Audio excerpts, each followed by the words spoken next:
हे पहा, समाजामध्ये अशी पण माणसं आहेत की जे आपल्या स्वतःच्या वाडीत तुम्हाला वाडीत साप सोडायला सांगतात, फक्त नाव न सांगण्याच्या बेसवर. हे बघा, हा आपला मानकोळ्यामध्ये पकडलेला साप. कोणाकडे? आखाड्यामधला साप.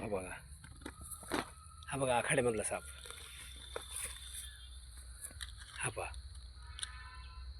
हा पहा गेला. हा पहा चाललाय.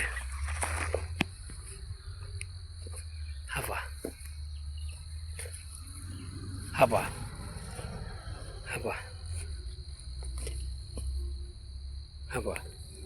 आता हे जागा आहे त्यांची. ते इथं नसतात. केअरटेकर कोणी नाही आहे. ते त्यांच्या वाडीत मला साप सोडायला सांगतात.